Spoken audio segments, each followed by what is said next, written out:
Hello everyone, I hope you all are doing well. This is your friend and mentor and welcome to Admin Nation.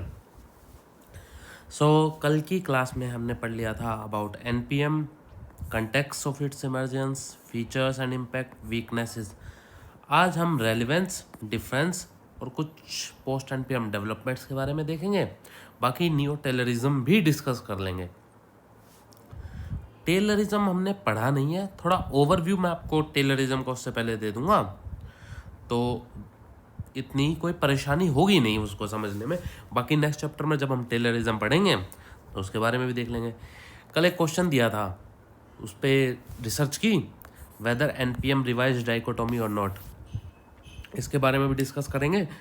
पहले NPM को देख लेते हैं। Neo Taylorism जब समझ लेंगे तो NPM भी कुछ हद तक समझ में आना शुरू हो जाएगा। अभी तो पूरा NPM भी नहीं समझ में आया होगा। जब तक नियो टेलरिज्म नहीं समझ में आएगा तब तक NPM की काफ़ी हद तक कुछ चीज़ें नहीं समझ में आएंगी। आज पहले बात कर लेते हैं रेलेवेंस के बारे में। रेलेवेंस ऑफ NPM, कि NPM का क्या रेलेवेंस रहा सोसाइटी पे। जो सबसे पहली बात आती है कि NPM ने एफिशिएंसी और परफॉर्मेंस को एक इनएलिएनेबल कंपोनेंट बना दिया अपना। एफिशिएंसी एंड परफॉर्मेंस become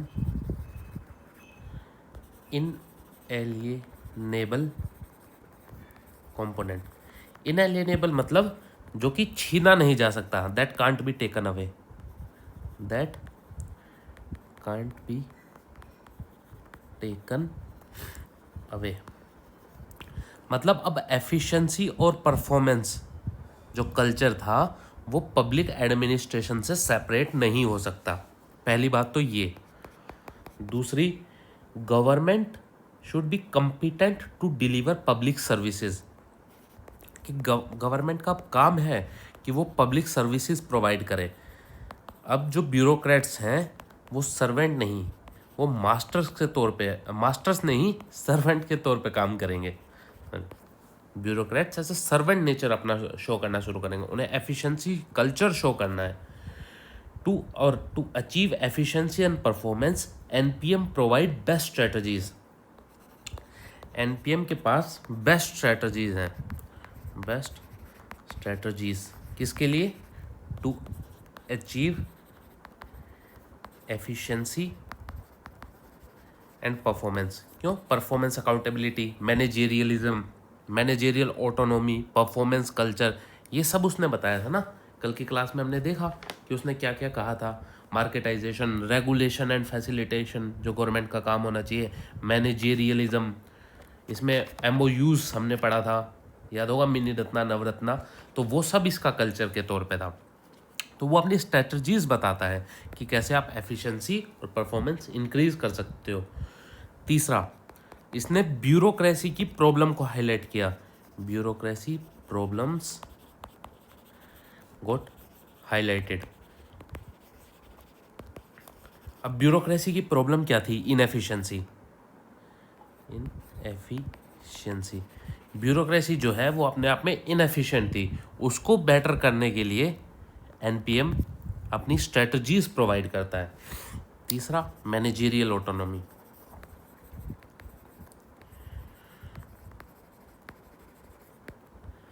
अब जो सबसे बड़ा रेलेवेंस है ना वो इस बात का है कि पोस्ट NPM कुछ मॉडल्स आए थे, जैसे new public service, new public administration, वो डिफरेंट मॉडल्स थे पोस्ट NPM। उन्होंने क्रिटिसाइज जरूर किया है NPM को। पोस्ट जो NPM मॉडल है उन्होंने क्रिटिसाइज किया है NPM को, पर किसी ने भी रिजेक्ट नहीं किया। किसी मॉडल ने ये नहीं कहा कंप्लीटली रिजेक्ट मारा हो। क्रिटिसिज्म जरूर है, हर चीज़ के देखो क्रिटिसिज्म होते हैं, पर अगर कोई भी आपको रिजेक्ट नहीं कर रहा है तो उससे पता लगता है आपकी इम्पोर्टेंस क्या है। तो कहते हैं ना, they can hate you, they can either love you और hate you, but they can't ignore you. तो वही था NPM के साथ। कुछ लोग इसको क्रिटिसाइज जरूर कर सकते हैं इसके ड्रॉबैक्स के लिए, पर कोई भी इसको वो नहीं कर सकता, रिजेक्ट नहीं, कंप्लीटली रिजेक्ट नहीं। सातवां है कि democratic accountability.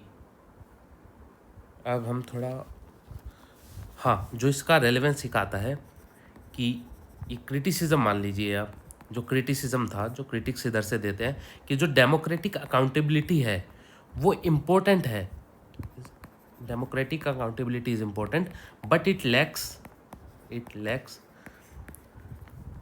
Legitimacy without performance accountability. कहने का क्या मतलब है कि जो डेमोक्रेटिक अकाउंटेबिलिटी है वो इम्पोर्टेंट है, ऑब्वियसली इम्पोर्टेंट है, अब बट इट लैक्स लेजिटिमेसी, कि उसके पास कोई लेजिटिमेसी नहीं है विदाउट परफॉर्मेंस अकाउंटेबिलिटी। इसको इस तरीके से समझिए आप कि जैसे गवर्नमेंट है वो आपको जवाबदेह है, ये तो डेमोक्रेटिक अकाउंटेबिलिटी हो गई गवर्नमेंट की, पर अगर गवर्नमेंट कुछ काम नहीं कर रही है, कुछ परफॉर्म नहीं कर रही है, इकोनॉमिक ग्रोथ नहीं दे रही है, तो क्या ऐसी डेमोक्रेटिक अकाउंटेबिलिटी का कोई फ़ायदा है? अगर आपकी इकोनॉमी ही नहीं, आपकी गवर्नमेंट ग्रो कर पा रही है, आपकी जेब में पैसा नहीं है, पर सरकार जवाबदेह है आपके पास, तो ऐसी डेमोक्रेसी का कोई फ़ायदा नहीं है ना। यही ये बताना चाह रहा था।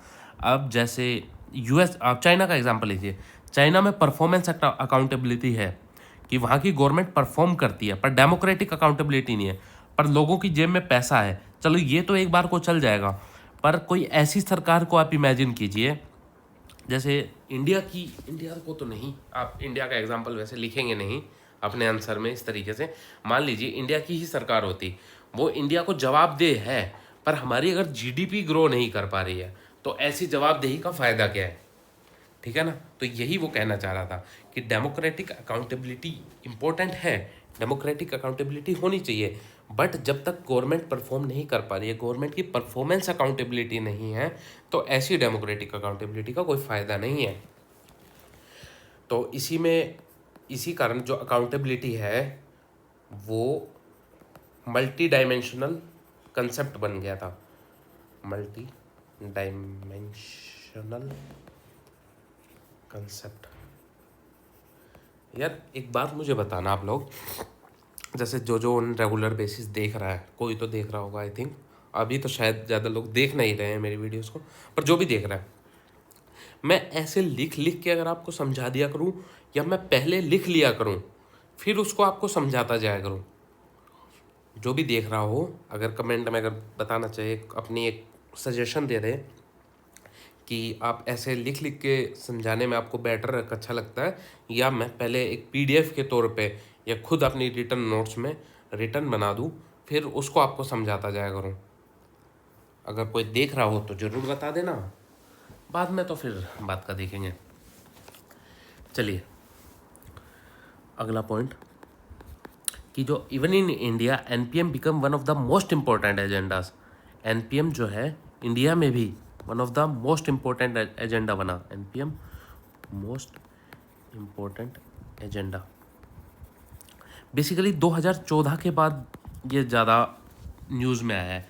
वैसे तो एनपीएम जो है वो as a concept 1970s 80s इस टाइम पे इमर्ज हो चुका था, पर इंडिया में ट्रू कॉन्सेप्ट में एनपीएम ट्रू नेचर में अपने असली में दिखाई जब इंडिया में देता है वो आफ्टर 2014 देता है, मोदी गवर्नमेंट के बाद। जब से मोदी गवर्नमेंट आई है ना, तब से ज़्यादा हमें एनपीएम दिखने लगा है। इसमें एनपीएम में क्या, वही minimum government plus max governance,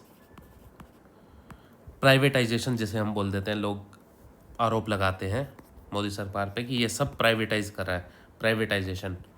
इसमें नेशनल एसेट मोनेटाइजेशन प्लान अगर आप देखना चाहें तो, कि एसेट्स का जो प्राइवेटाइजेशन हो रहा है वो एनपीएम प्राइवेटाइजेशन की बात करता है। वो 2014 के बाद इंडिया में दिखना शुरू हो गया। ये करंट है, ये करंट स्टेटस है, करंट स्टेटस के तौर पे भी आप देख सकते हैं कि आपको करंट से कैसे अपने सब्जेक्ट को लिंक करना है। दूसरा managerial autonomy, NPM managerial autonomy की बात करता है। वो आपको कहाँ दिखती है, हैंड्स ऑन गवर्नमेंट, और दूसरा गति शक्ति प्रोग्राम।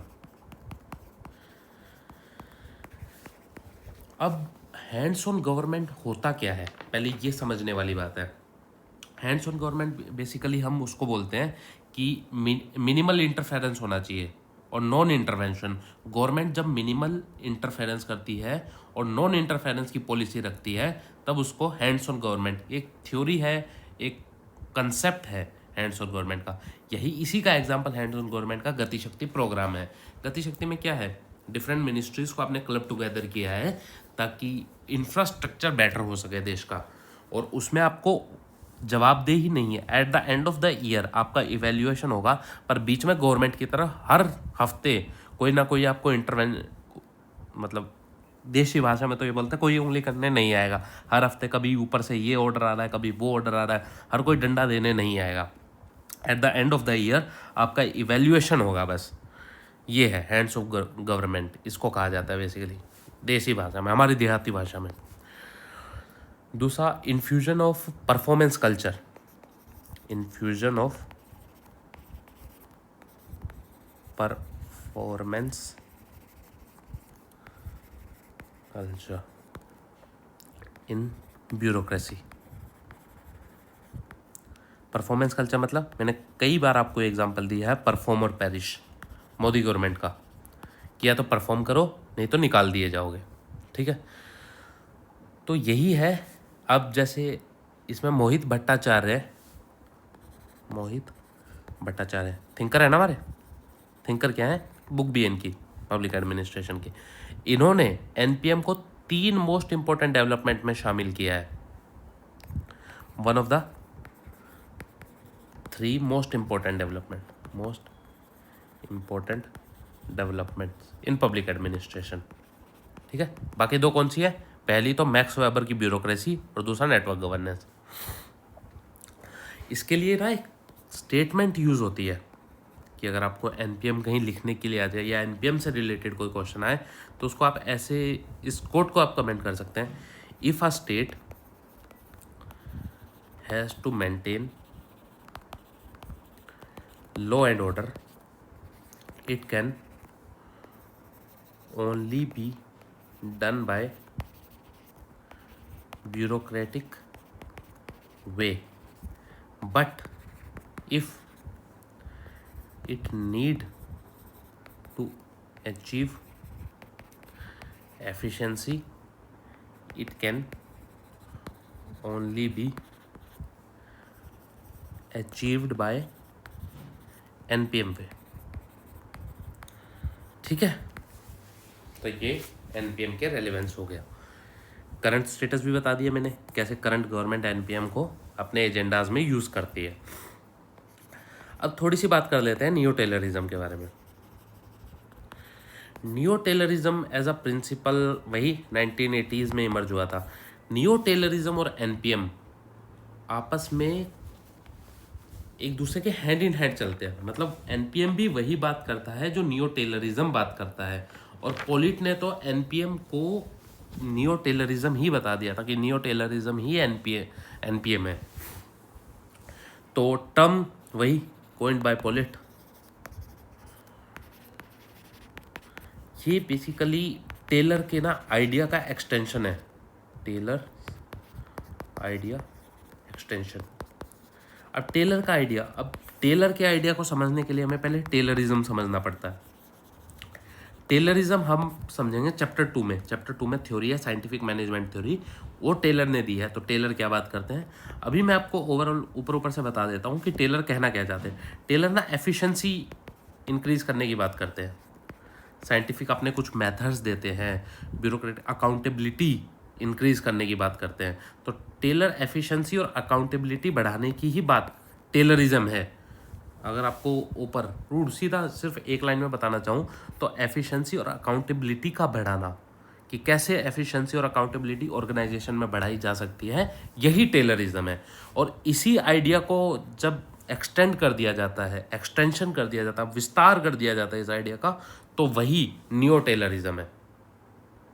ठीक है, अब नियो टेलरिज्म के कुछ कैरेक्टरिस्टिक्स हैं, कैरेक्टरिस्टिक्स ऑफ नियो टेलरिज्म। पहला, परफॉर्मेंस इवैल्यूएशन। कि जो वर्कर्स या जो गवर्नमेंट या जो मैनेजर्स परफॉर्म करेंगे वो इवैल्यूएट होना चाहिए ओवर टाइम के साथ साथ। दूसरा, setting performance standards. Performance standards, कि आप परफॉर्मेंस के लिए स्टैंडर्ड्स सेट कर दो कि ये आपको at the end of the year या at the end of the month achieve करना है। थर्ड, परफॉर्मेंस अकाउंटेबिलिटी, कि आपके परफॉर्मेंस अकाउंटेबिलिटी होनी चाहिए, आप किसी के लिए अकाउंटेबल होने चाहिए। चौथा, मैनेजेरियल ऑटोनॉमी, ये बात तो दोनों, मैनेजेरियल ऑटोनॉमी, ये दोनों बात तो एनपीएम भी कर रहा था, इसीलिए एनपीएम और टेलरिज्म दोनों एक दूसरे के कॉम्प्लीमेंट्री हैं, एक दूसरे के पूरक हैं जिसे बोल देते हैं हम। जो बात एनपीएम करता है वही नियो टेलरिज्म करता है, वो एनपीएम का एक कंपोनेंट बन चुका है। Neo Taylorism become a component of NPM which focus on reforming government organisation from within, कि गवर्नमेंट ऑर्गेनाइजेशन जो है वो अंदर से कैसे रिफॉर्म की जा सकती हैं, उसकी बात नियो टेलरिज्म करता है। कैसे कि एफिशिएंसी बढ़ा दो और ब्यूरोक्रेसी को परफॉर्मेंस ओरिएंटेड बना दो। क्या? एफिशिएंसी बढ़ा दो, एफिशिएंसी इंक्रीज कर दो, और जो ब्यूरोक्रेसी है ना उसको परफॉर्मेंस ओरिएंटेड बनाओ, परफॉर्मेंस ओरिएंटेड। अब इसको करंट में कैसे देख सकते हैं? मिशन कर्म योगी के बारे में आपने सुना है? मिशन कर्म योगी सेंट्रल गवर्नमेंट 2020 में लेके आई थी।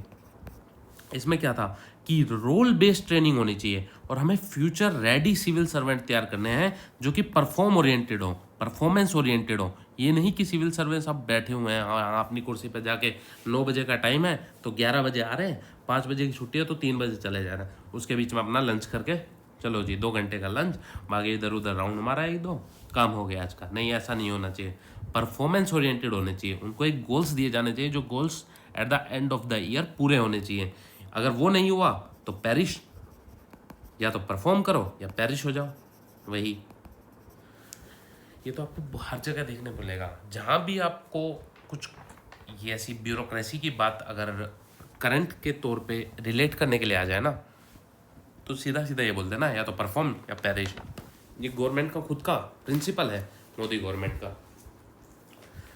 अब एनपीएम जो है उसने उससे पहले एक चीज़ देख लेते हैं।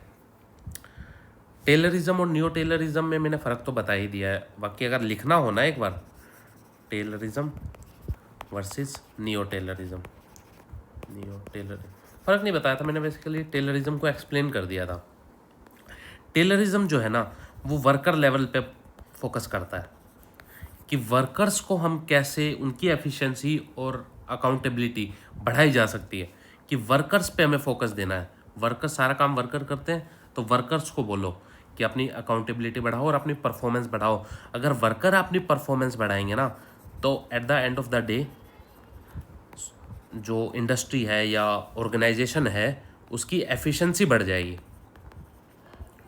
ठीक है, अगर मान लो आपने कल को एक फैक्ट्री खोली है, फैक्ट्री के अंदर आपने मशीन लगा दी, अब उस मशीन में से जो आउटपुट निकाल रहा है वर्कर, नट बोल्ट बनाने आपने, ठीक है, नट बोल्ट बनाने की आपने फैक्ट्री खोल ली। अब जो वर्कर है वहाँ पे वो दिन के अगर 10 नट बोल्ट बनाएगा, ठीक है, और दूसरा वर्कर है वो दिन के 50 नट बोल्ट बना रहा है, तो ऑब्वियसली इसने अच्छा परफॉर्म किया है तो आपकी ऑर्गेनाइजेशन की एफिशिएंसी बढ़ी ना, ओवरऑल तो 60। अगर ऐसा ही कोई दूसरा और वर्कर होता तो वो भी 10 बनाता, तो eight the end of the day आपकी 20 ही सिर्फ नट बोल्ट बनते। अब एक ये है ये 50 बना रहा है और इसकी परफॉर्मेंस कम है तो ये 10 बना रहा है, तो eight the end of the day आपकी 60 नट बोल्ट तैयार हो गए। ठीक है ना, तो इसीलिए जो परफॉर्मेंस है वो अगर आप वर्कर लेवल पे फोकस करोगे, वर्कर्स की परफॉर्मेंस बढ़ाओगे तो एफिशिएंसी बढ़ जाएगी।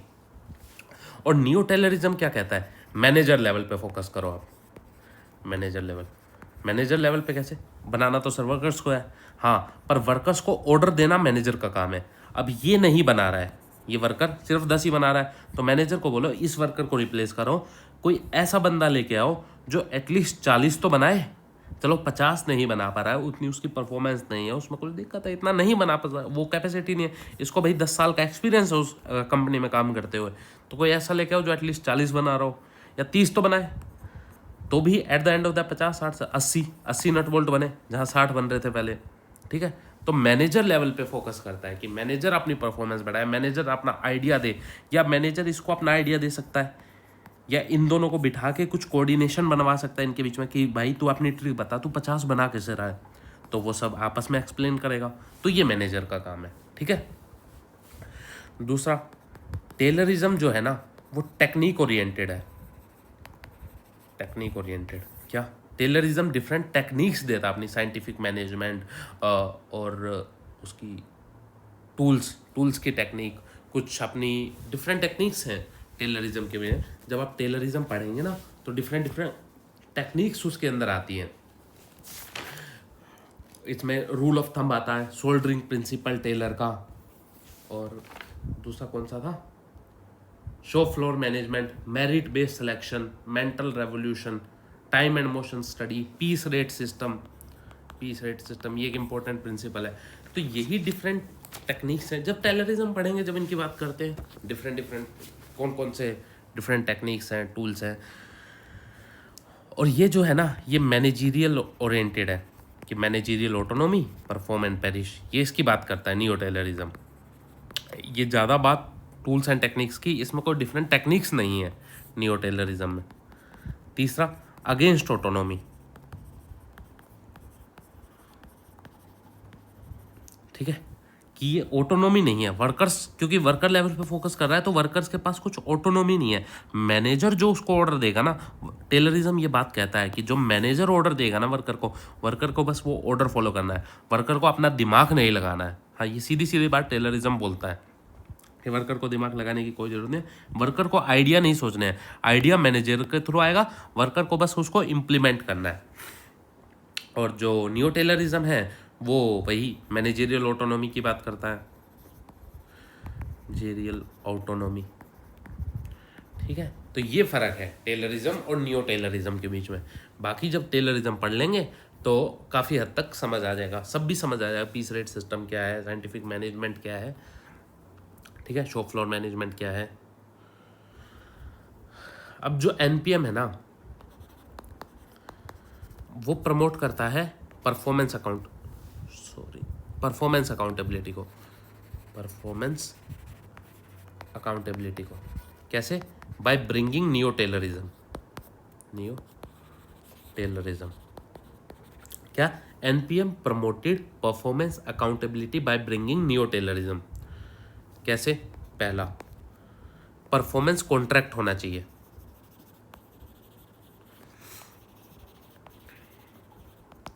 एक कॉन्ट्रैक्ट बिल्ट हो कि eight the end of the year आपने इतना परफॉर्म करना ही करना है। अब मान लीजिए रोड बन रही है, कॉन्ट्रैक्टर के साथ एक कॉन्ट्रैक्ट साइन होने जाना चाहिए परफॉर्मेंस का कि ये 90 दिन के अंदर अंदर ये रोड पूरी चाहिए, या 100 दिन के अंदर अंदर ये रोड पूरी चाहिए। उस टाइम तक आपने नहीं करा तो आपका जो सैलरी है उसमें से कुछ डिक्रीज हो जाएगा। तो ऑब्वियसली वो अपनी पूरी कोशिश करेगा और इस क्वालिटी का रोड इस टाइम तक हमें चाहिए, ये कॉन्ट्रैक्ट साइन कर देना चाहते हैं। और दूसरा, जब वो रोड बन जाए उसका इवैल्यूएशन हो कि क्या रोड ठीक बना है, ये तो नहीं है कि पैर मारो रोड टूट जा रहा है। वो देखिए ना, एमपी में एक एमएलए ने कॉन्ट्रैक्टर को बड़ा वो सुनाया था, काफ़ी वीडियो वायरल हुई थी कि वो जो एमपी था वो आता है रोड चेक करने के लिए, कॉन्ट्रैक्टर ने इतनी बेकार रोड बनाई थी, वो अपने जूते मारता है उस रोड पे और वो पूरी रोड वहीं टूट जाती है, भुरने लग जाती है रोड, वो हाथों से ही वो रोड पाड़ देता है। तो ऐसा ना हो, अच्छी रोडें बने। और तीसरा कि इंसेंटिव फॉर गुड परफॉर्मेंस, कि अगर अच्छा काम किया है तो उस कॉन्ट्रैक्टर को इंसेंटिव्स मिले, कि अगली इंसेंटिव में कुछ भी हो सकता है, उसको जितना डिसाइड किया उससे कुछ ऊपर दे दो, या नेक्स्ट रोड का कॉन्ट्रैक्ट भी तुम्हें ही मिलेगा, ऐसा कुछ भी इंसेंटिव हो सकता है। और पनिशमेंट फॉर अंडर परफॉर्मेंस, कि अगर रोड बेकार बनाई है, पनिशमेंट क्या हो सकती है कि उसकी सैलरी काट लो, उस पर कुछ पेनल्टी लगा दो, या अगली बार से उसको कॉन्ट्रैक्ट ही नहीं देना है, या कुछ भी वो हो सकती है पनिशमेंट, ठीक है। अब जो पर ये तो उसके फ़ायदे हो गए परफॉर्मेंस अकाउंटेबिलिटी के, जो एनपीएम ने किया कि एनपीएम ने परफॉर्मेंस अकाउंटेबिलिटी बढ़ाई, उससे कुछ फ़ायदे हुए। पर इसने ना एक चीज़ गलत कर दी कि एनपीएम कॉम्प्रोमाइज्ड डेमोक्रेटिक अकाउंटेबिलिटी, माइज्ड डेमोक्रेटिक अकाउंटेबिलिटी, डेमोक्रेटिक अकाउंटेबिलिटी। अब जो है कि डेमोक्रेटिक अकाउंटेबिलिटी को इसने कहीं ना कहीं ओवर पावर कर, परफॉर्मेंस इसने बता दिया कि जो परफॉर्मेंस अकाउंटेबिलिटी है ना वो सुपीरियर है डेमोक्रेटिक अकाउंटेबिलिटी से।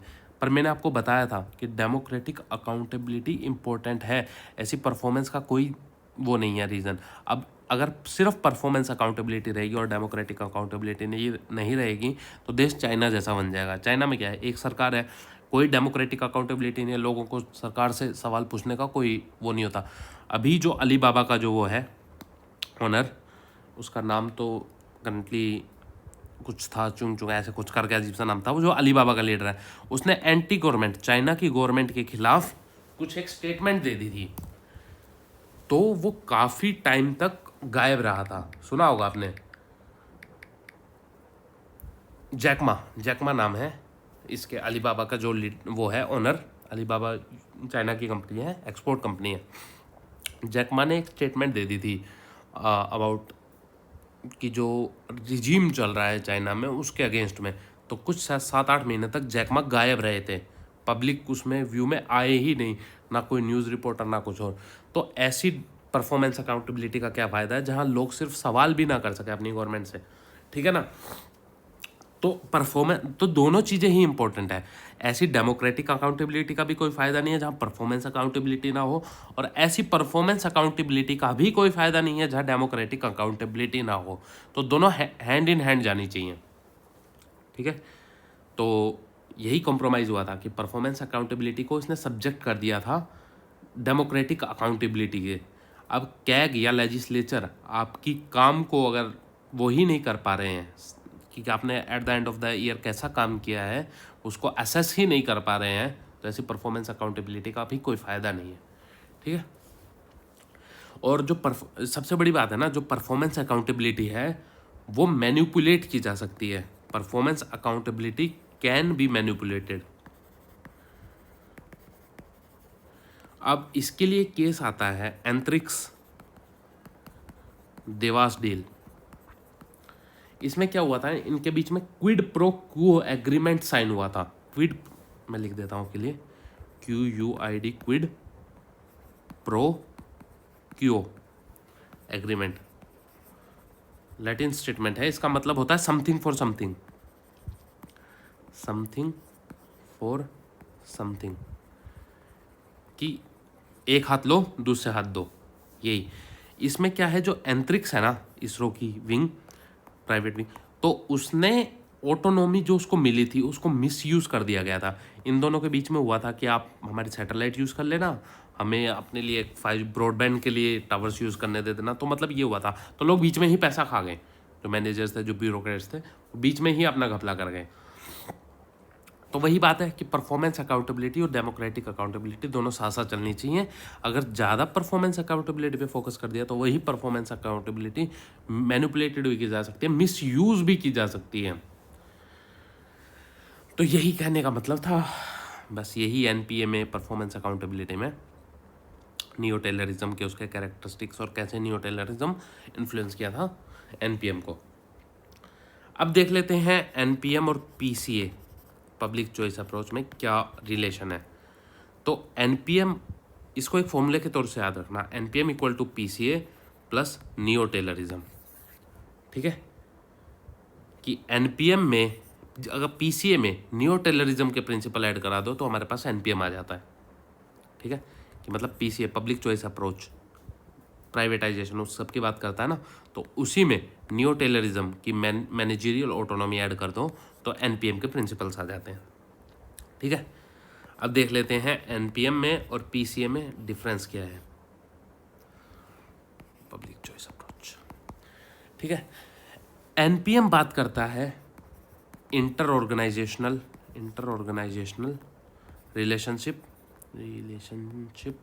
समझ लेना यार, plus intra organisational relationship, intra organisational relationship मतलब कि ऑर्गेनाइजेशन के बीच में कोलैब होना चाहिए, जैसे पब्लिक, प्राइवेट और एनजीओ, इन सब के कोलैबोरेशन के बारे में बात करता है कि पब्लिक, प्राइवेट और एनजीओ, ये सिविल सोसाइटी, इन सबको साथ साथ चलना चाहिए। और इंटर ऑर्गेनाइजेशनल का मतलब क्या है कि विद इन ऑर्गेनाइजेशन फ्लेक्सिबिलिटी होनी चाहिए, ज़्यादा फ्लेक्सिबिलिटी। समझा कि इंटर ऑर्गेनाइजेशनल बात करता है कि सबके बीच में डिफरेंट डिफरेंट जो ऑर्गेनाइजेशन है पब्लिक एडमिनिस्ट्रेशन की, जैसे खुद पब्लिक, जो public plus private plus NGO, ठीक है, ये तो हो गई इंटर ऑर्गेनाइजेशनल। और intra organisation within organisation, organisation के अंदर ग्रेटर फ्लेक्सिबिलिटी, इंक्रीज फ्लेक्सिबिलिटी, इसकी बात करता है। वो इंक्रीज फ्लेक्सिबिलिटी कैसे, जो हायरार्कियल सिस्टम चल रहा है ना उसको डिसेंट्रलाइज करने की बात करता है, जिसको हमने मैनेजेरियल ऑटोनॉमी बोला। और पीसीए वो सिर्फ इंटर ऑर्गेनाइजेशनल रिलेशनशिप की बात करता है, inter organisational relationship. Inter organisation मतलब between state and market, state and market, state और मार्केट की ही बात सारी पीसीए में की थी ना हमने।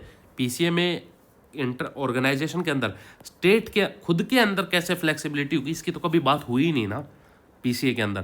पीसीए में बस स्टेट और मार्केट डिबेट ही रही थी ना हमेशा। हमने पीसीए पढ़ा है, पब्लिक चॉइस अप्रोच पढ़ी है, उसमें हमेशा जो भी डिबेट रही वो बिटवीन स्टेट एंड मार्केट रही। पर इसमें स्टेट और मार्केट तो चल रही है, उसके साथ में इंट्रा ऑर्गेनाइजेशनल भी, कि ऑर्गेनाइजेशन के खुद के अंदर कैसे फ्लेक्सिबिलिटी इंक्रीज होगी उसकी बातें भी बढ़ जाती हैं। जहां पीसीए बात कर रहा था कि what government should do, what government should do and what not, कि गवर्नमेंट को क्या करना चाहिए और क्या नहीं, मिनिमम गवर्नमेंट, मैक्सिमम गवर्नेंस, ये सब बातें जो कर रहा था पीसीए। वहीं जो एनपीएम है उसने ये भी बताया कि गवर्नमेंट को कैसे करना है, एंटरप्रेन्योरियल गवर्नमेंट, हमने पढ़ा था ना एंटरप्रेन्योर, कि अगर फ्लेक्सिबिलिटी लानी है तो कैसे लानी है, क्या काम करना है, गवर्नमेंट का नेचर कैसा होना चाहिए, how government should do it, वो एनपीएम बात कर देता है। और एनपीएम का एक मेजर कैरेक्टरिस्टिक्स नियो टेलरिज्म आ जाता है। नियो टेलरिज्म एज कैरेक्टर,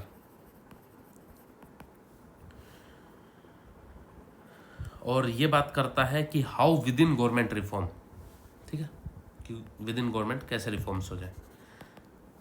ये तो ज़्यादा वो इम्पोर्टेंट है नहीं, ज़्यादा मतलब जो दो इम्पोर्टेंट आपके लिए है ना कि क्या फ़र्क है, तो ये फ़र्क आप माइंड में रखना, पीसी और एनपीएम में क्या फ़र्क है। अब जो मेन कैरेक्टरिस्टिक्स है ना ब्रॉडली जो मैंने आपको बताया, वो एनपीएम और पीसीए में सिर्फ नियो टेलरिज्म के आ रहे हैं, कि एनपीएम में कुछ नियो टेलरिज्म ऐड हो रहा है तो पीसीए मर्ज हो रहा है।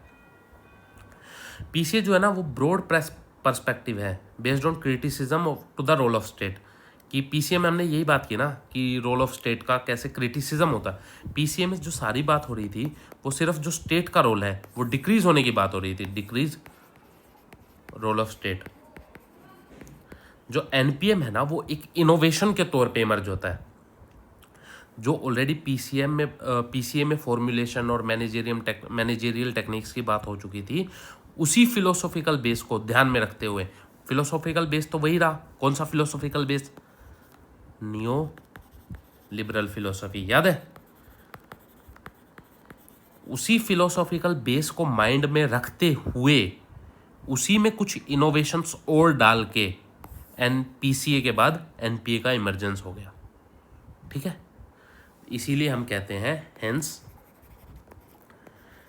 जो एनपीएम है, NPM is more of extension of PCA, ठीक है। क्लियर नहीं हुआ तो कमेंट में पूछ लेना, मैं बिल्कुल कोशिश करूंगा कि आपको आंसर दिया जाए।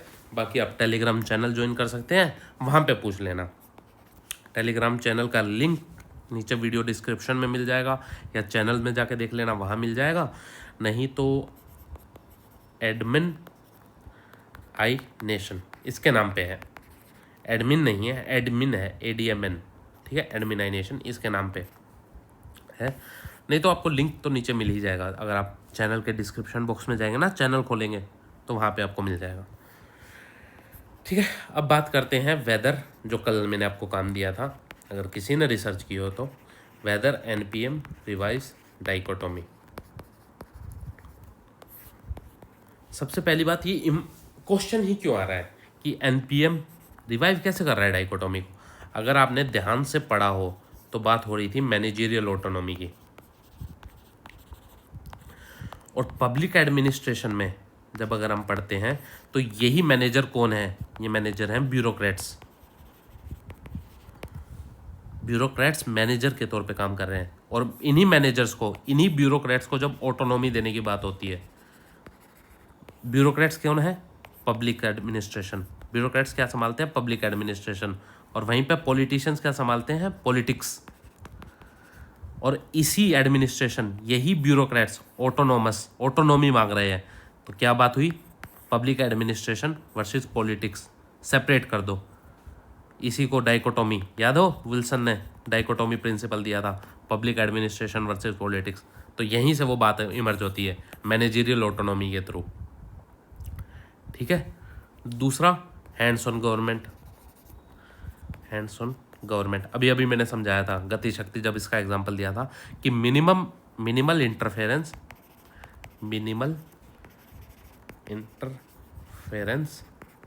And non intervention.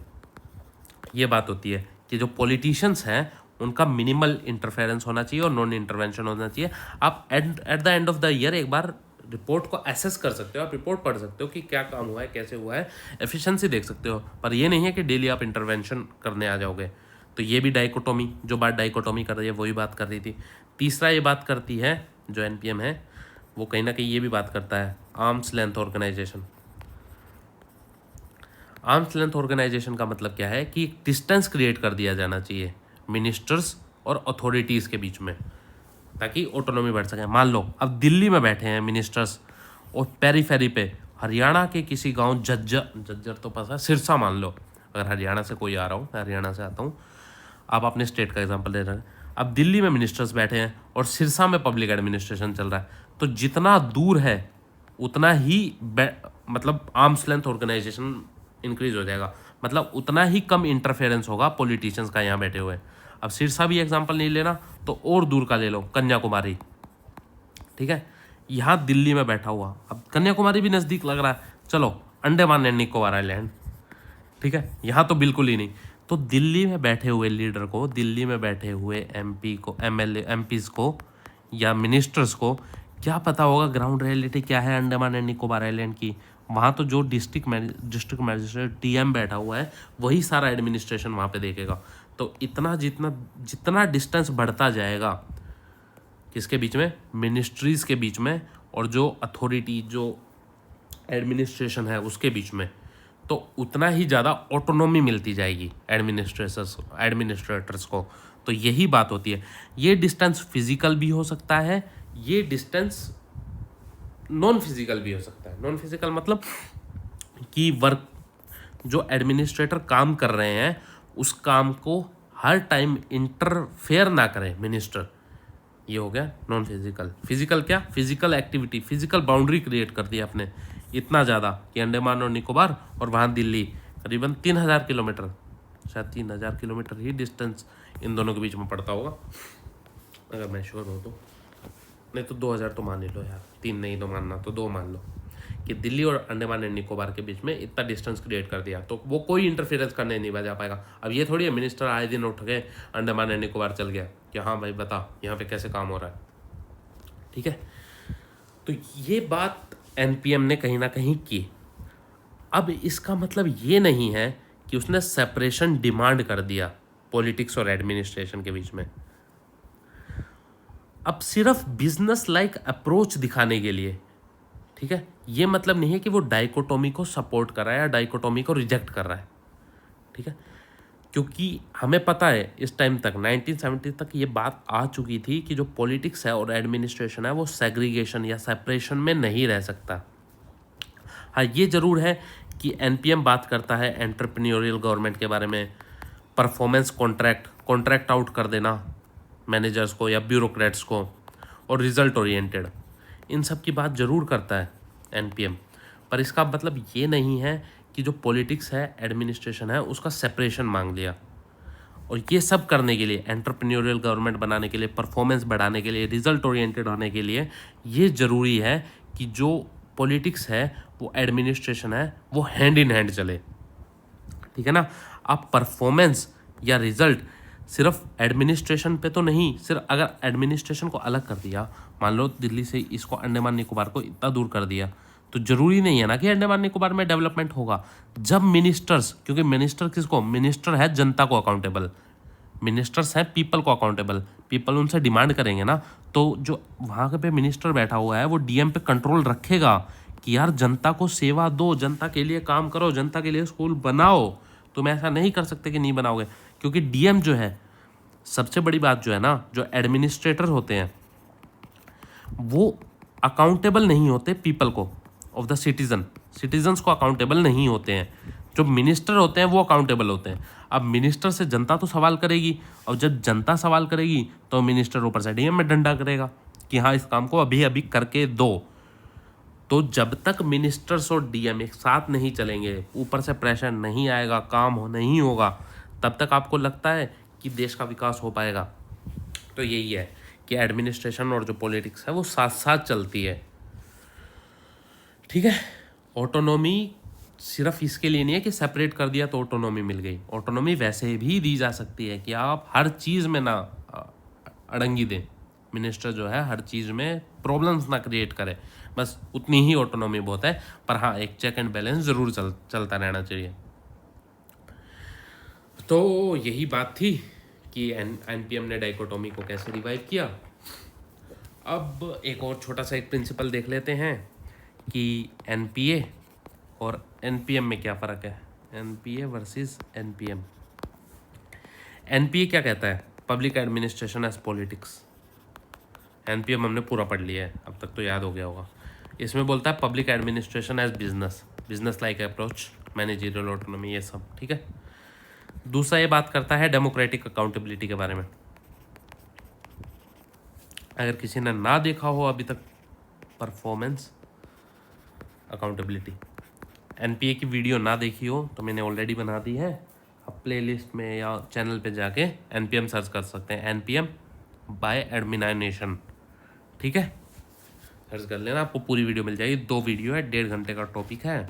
अगर स्पीड स्लो लगे तो 2x पे कर लेना, अगर स्पीड ज़्यादा लगे तो 0.5x या 0.8x पे देख लेना, जैसे भी आपको सूटेबल हो। तीसरा ये बात करता है पीपल इक्वल टू सिटीजन, ये बात करता है पीपल इक्वल टू कस्टमर, वही पीसीए वाली अप्रोच, क्योंकि पीसीए में ही कुछ ऐड हुआ है ना एनपीएम बनाने के लिए।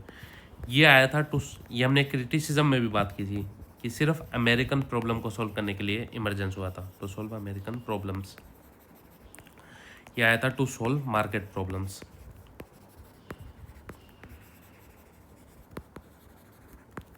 इसका मॉडरेट इम्पैक्ट रहा सोसाइटी पे, मॉडरेट इम्पैक्ट, पर इसका इम्पैक्ट हाई रहा, हाई इम्पैक्ट। क्यों? क्योंकि एक न्यू पैराडाइम ही क्रिएट हो गया एनपीएम के नाम से, न्यू पैराडाइम, ठीक है। हाँ, ये जरूर है इन दोनों के बीच में कुछ डिफरेंस है, पर कंप्लीटली सेपरेट भी नहीं किया जा सकता एनपी और एनपीएम को, क्योंकि दोनों ही गवर्नेंस प्रॉब्लम को सॉल्व करने के लिए आए थे। सिमिलैरिटीज़ क्या रही दोनों के बीच में, ये अब देख लेते हैं कि गवर्नेंस प्रॉब्लम्स, इसको सॉल्व करने के लिए गवर्नेंस प्रॉब्लम सॉल्यूशन के तौर पे इमर्ज हुआ। दोनों ने डेमोक्रेसी को स्ट्रेंथन किया है।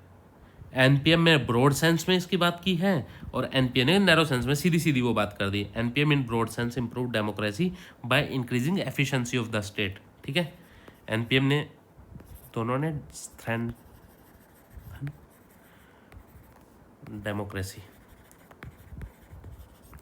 अब इसने तो सीधी सीधे डेमोक्रेटिक अकाउंटेबिलिटी की बात कर दी, पर अगर आप एनपीएम को ब्रॉड सेंस में समझे, क्योंकि एनपीएम एफिशिएंसी बढ़ाने की बात कर रहा था, एनपीएम एफिशिएंसी ऑफ स्टेट बढ़ेगी, एफिशिएंसी ऑफ स्टेट बढ़ेगी तो डेमोक्रेसी बढ़ेगी। तो ये ब्रॉड सेंस में अगर आप इसको देखना चाहें तो। और तीसरा कि corporate welfare state bring features of both in process of governance, ठीक है। जो कॉर्पोरेट वेलफेयर स्टेट है वो अपने अपने फीचर्स लेके आता है अपने अपने प्रोसेस में कि गवर्नेंस कैसे चलना है। बाकी मेन तो दो ही सिमिलैरिटी हैं, ज़्यादा तो डिफरेंस ही है कि क्या एनपीएम में डिफरेंस है। कि कोई सिमिलैरिटीज़ पूछे तो आप ये भी डाल सकते हैं। कॉर्पोरेट वेलफेयर स्टेट की बात होती है दोनों में, कॉर्पोरेट वेलफेयर स्टेट। अगर कॉर्पोरेट वेलफेयर स्टेट आप बनाते हैं, जो आज के टाइम पे चल रहा है, करंट जो एरा में है, जब हमने स्टेट और मार्केट डिबेट की बात की थी पब्लिक चॉइस अप्रोच में, तो वहाँ पे हमने बात भी की थी कि क्या कॉर्पोरेट वेलफेयर स्टेट है। तो अगर इसको गवर्नेंस अपनी बेटर करनी है, फॉर बेटर गवर्नेंस, तो इनको एनपीए और एनपीएम को साथ में लेके ही चलना पड़ेगा, हैंड इन हैंड, ठीक है। तो हम कह सकते हैं कि जो एनपीए है और एनपीएम है वो same side of two coin है, ठीक है, और वही प्रेजेंट कर रहा है कि करंट स्टेटस क्या है पब्लिक एडमिनिस्ट्रेशन का। अब एक छोटी सी नज़र मार लेते हैं पोस्ट एनपीएम मॉडल्स कि पोस्ट एनपीएम मॉडल क्या थे। इन डेप्थ इनकी बात हम लेटर टॉपिक्स में, जैसे जैसे टॉपिक्स बढ़ते जाएंगे वैसे वैसे इनकी बात होती जाएगी लेटर टॉपिक। अभी समझाने का कोई फ़ायदा नहीं है क्योंकि बहुत डिफरेंट टॉपिक्स हैं। आगे जब सिलेबस जैसे जैसे बढ़ता जाएगा इन सब की बात होती जाएगी। जैसे न्यू पब्लिक सर्विसेज, इसकी बात लेटर चैप्टर्स में होगी। मैक्स वेबर आएगा जब न्यू वेबेरियन स्टेट की बात हो जाएगी। अभी ये देख लीजिए कि पोस्ट एनपीएम मॉडल क्या कहते हैं। और new public governance, new public value paradigm, network governance,